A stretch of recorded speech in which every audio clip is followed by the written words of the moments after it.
Yesterday, in front of the assembled press and the nation, Donald Trump and his cabinet celebrated the battles won in his first incredible 5.5 months in office. If you were paying attention, you would have heard some absolutely stunning statements, like, "I think we're getting along with China," and his remarks on Franklin Roosevelt. But let's be honest, you weren't supposed to hear any of that. Instead, you were bombarded with headlines about Jeffrey Epstein, Elon Musk's new party, the problems with the big, beautiful bill, and a dozen other distractions. Now, here's the kicker. The British elite are so rattled about what's happening in America, they're openly suggesting that everyone would be better off with a king to counsel President Trump. Yes, you heard that right. British Lord Wallace of Saltaire, on Independence Day this year, told his fellow lords in the British Parliament, and I quote, "Over the last few months, watching Trump in the United States, I have for the first time begun to appreciate the usefulness of the ambiguous relationship between the monarch and the prime minister. There is no one to say to President Trump, when he wishes to behave without any constraints whatsoever, 'Are you sure you're doing the right thing?' Think about that. The empire is so unnerved by a president who isn't taking orders, they're fantasizing about putting a crown back on American soil. And Trump knows how to use the key weapon in that fight, the full power of the U.S. Constitution. I'm Susan Kokinda, and for decades I've been on the front lines of a fight to create a durable political movement that can finally challenge the British Empire. And I'll tell you right now, Donald Trump is doing it.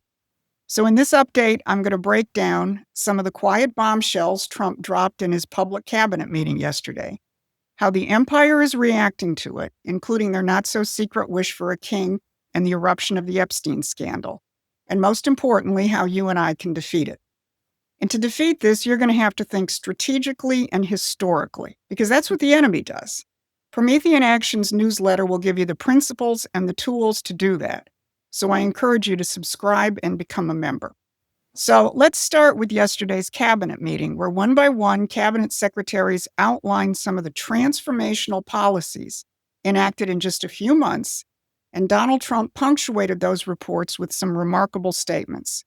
In just a few sentences, Secretary of State Marco Rubio said that under your leadership, the administration has prevented a war between India and Pakistan, brokered a peace deal between Congo and Rwanda, ended a 12-day war between Iran and Israel, is working on a peace deal between Azerbaijan and Armenia, and is creating the framework of extending the Abraham Accords, making more progress in stamping out the flames of war in the Mideast than has been done in decades. Now, this week, we are in the middle of a lot of moving parts in the Mideast, involving Israel and Hamas, and probable discussions with Iran. Trump is navigating very turbulent waters with the likes of Netanyahu and his hardcore Zionist faction on one side, and radical Islamist groups on the other. And he's doing it in the way only Donald Trump can.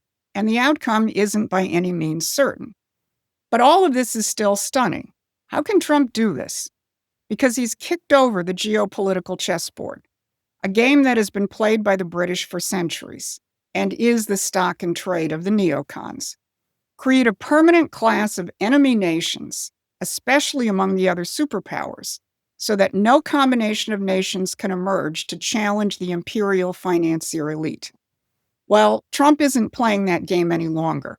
Twice yesterday, in talking about Operation Midnight Hammer, he went out of his way to talk about perceived or so-called enemies.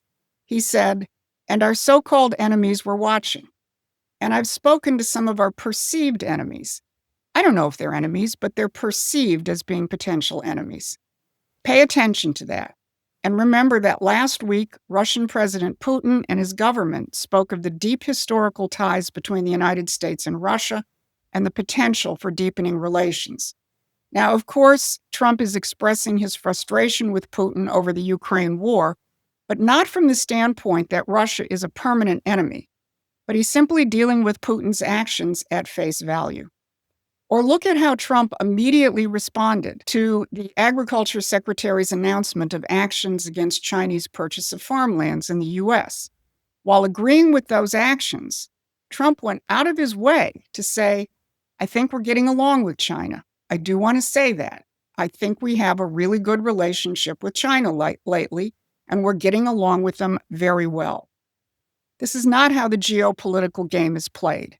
This is the President of the United States exercising his unique constitutional powers in foreign policy. No wonder Lord Wallace mused about checking Trump's powers with a king. And think about what Lord Wallace is really saying here. In the British system, the Prime Minister is merely the administrator for the interests of the City of London and the monarchy and the global elite which they represent.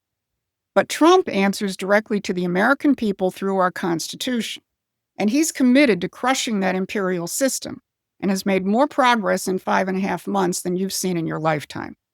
Now, speaking of the British monarchy, King Charles is at it again, making his third high-profile foreign policy intervention in 2025.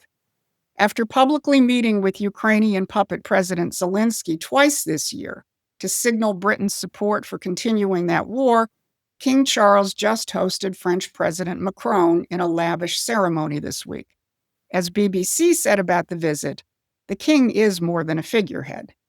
And the British press pointed out that Britain and France are resetting their relationship as they deal with the United States, which is no longer in sync with their Ukrainian war and their permanent confrontation with Russia. Macron, in his speech to the British Parliament, also said that Britain, France, and Europe should reduce their excessive dependence on China and the US. Certainly an interesting comment in the light of Trump's cabinet remarks. Now, let's put this in historical context. Go back to the end of the 19th century, when there was a real potential for the American system to spread to Russia, China, Germany, Japan, and many other countries. For the last 150 years, the British Empire has waged a permanent war to stop that from happening, to keep the world's nations at each other's throats so no one can challenge the City of London and Wall Street. But let's talk about the elephant which is rampaging through the headlines and the social media world, Jeffrey Epstein. During the meeting, Attorney General Pam Bondi was asked about Epstein's ties to the intelligence community. She said, quote, "To him being an agent, I have no knowledge about that. We can get back to you on that." So what's really going on here? This is where the bodies are buried, sometimes quite literally. If you know anything about Jeffrey Epstein, and Mike Benz did an excellent synopsis on Benny Johnson this week, you will focus less on prostitution, child pornography, and debauchery, all of which are tools deployed by British intelligence for centuries, and more on Epstein's actual intelligence ties. Benz makes clear, going back to Epstein's role in Iran-Contra, his ties to Adnan Khashoggi, and Les Wexner and the infamous mega group of British and Israeli-connected billionaires, that whatever files and lists might still be in existence, they are not at the FBI. They will be at CIA and more likely MI6 and Mossad. So you're not going to find them sitting on Pam Bondi's desk. And as far as I'm concerned, the jury is still out on why she handled this the way she has. But how do you deal with this? This is more than a list. This is an existential battle against the enemy's intelligence apparatus that has been in place in the entire post-war period, undermining our good presidents and aiding and abetting the lousy ones. In a post entitled "MAGA Left Dazed and Confused on Epstein File Conclusion," Sasha Stone wrote, "At the moment, many Trump supporters are reeling from the Epstein news. And trust me when I say this is the last thing MAGA needs. With Elon Musk starting his own party and directly challenging Trump and MAGA ahead of the midterms, not to mention the opposition to the One Big Beautiful Bill with Medicaid and other things, a blue wave from the midterms feels increasingly likely. Well, I don't think it's likely, not if we do our job. But she certainly nailed the intention of Trump's enemies. Open up flanks against him. Epstein, Musk's third party, libertarian attacks on the Big Beautiful Bill, all while Jerome Powell is trying to sabotage Trump's economic offensive by keeping interest rates up. This is a coordinated attack.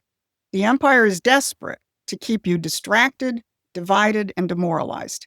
Frankly, if they had their way, they'd put a king in the White House to make sure we upstart Americans stay in our place. So how do we fight back? Let's go back to that cabinet meeting and Trump's economic offensive.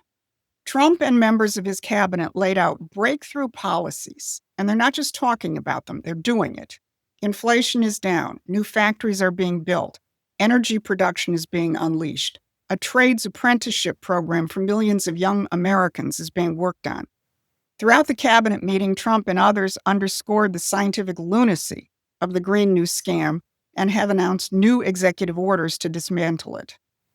Trump has deployed key members of his administration, like Treasury Secretary Scott Bessent and Peter Navarro, to explain the impact of his tariff policies and how we'll grow, not just cut, our way out of inherited deficits. This is the American system in action.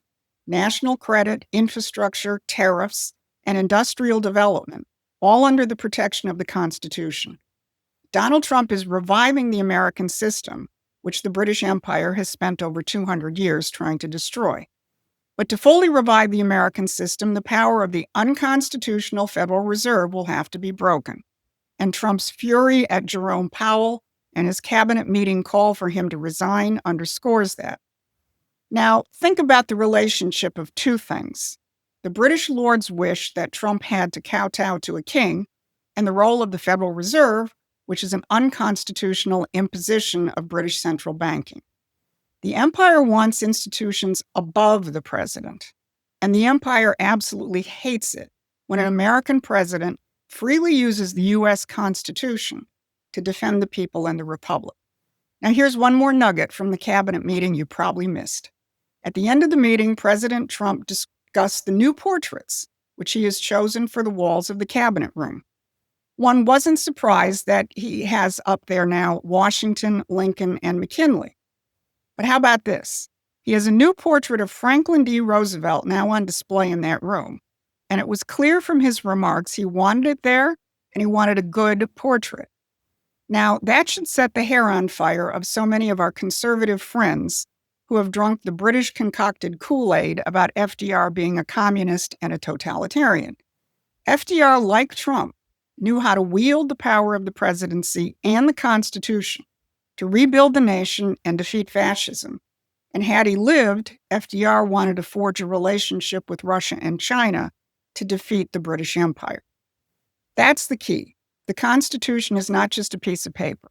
It's a weapon that in the right hands can defeat the empire once and for all. But it's not enough for Trump to wield it. You have to wield it too. And that means understanding the real history of this country, the real nature of the enemy, and the real power you have as a citizen. That's what we do at Promethean Action. And this past week, we hit our immediate goal of having 1,000 paying members. Because of that, we'll be adding a new weekly feature, a live discussion between myself and Barbara Boyd, which will include a live chat with our viewers. Make sure you're subscribed to our newsletter, because our newsletter subscribers will be the first to know the details. The more we grow, the more we can provide you with the laser-like focus you need to win this war. Because the empire wants you distracted by Epstein, Musk, and 1,000 other things. They want you to forget that you're a citizen of a republic, not a subject of an empire, and certainly not a subject of a king. But Trump hasn't forgotten, and neither have I. So stay focused and stay mobilized. Thanks for watching. Please take a moment and subscribe to our free newsletter at PrometheanAction.com.